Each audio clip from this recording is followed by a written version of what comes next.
Alright guys, I will be showing you how to prevent your or stop your video card from overheating.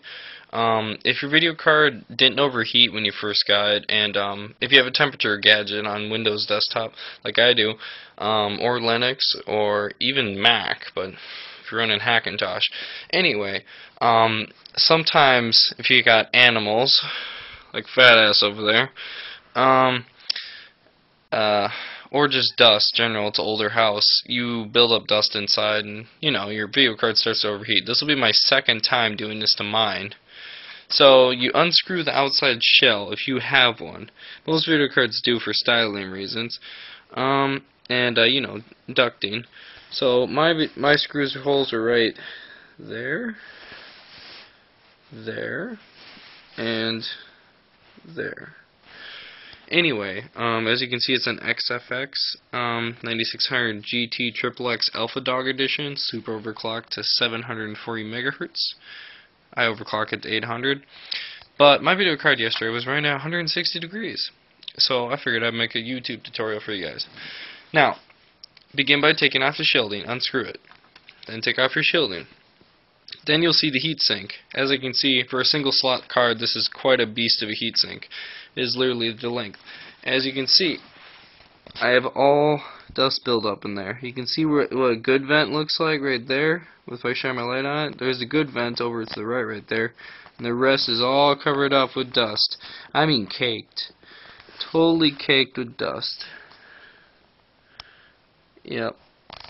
Yep. Yep. And you can even see the dust protruding out the sides of the RAM covers there. But in all necessity, I don't think, unless your video card might have gone over 180 degrees, then you should replace your thermal paste. But mine's only done 160, so the thermal paste is still in relatively good condition. But obviously, so you take off your cover, and you will just simply grab some canned air and blow it out. Now, I do not have canned air, so I have to blow into it, and I don't really want to look like a tard in front of you guys, so I'm gonna resume the video once it's done, and I'll show you guys what it looks like.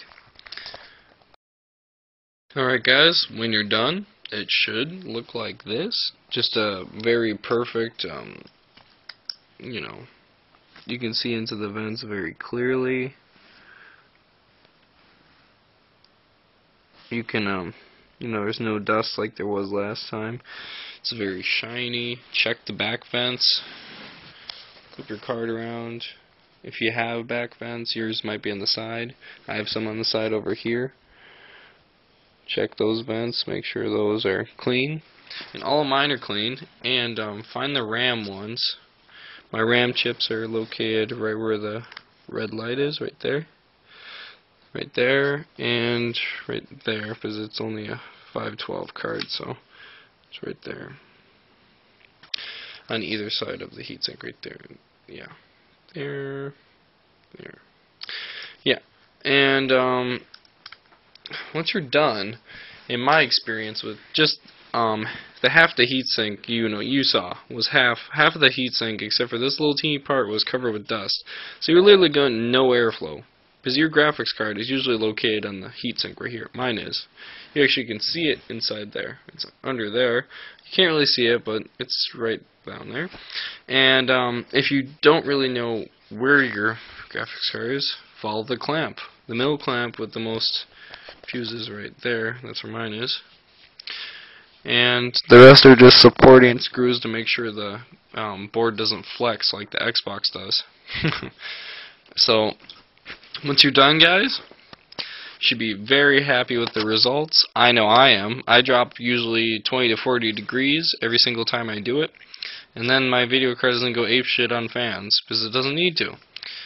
And obviously, if you have SLI, some people call it SLI, but I call it SLI, or crossfire setups, you should obviously check out both cards.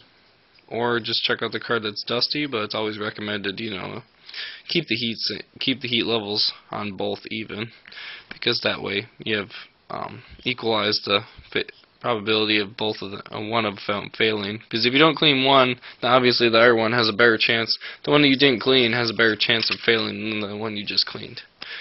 And just to give you guys an estimate, this card is about 7 inches long. Just to put that in perspective so you can tell. The smaller card, obviously, the less heatsink, and if you don't have better cooling after this, I would recommend you can buy special heat sinks that you can remove.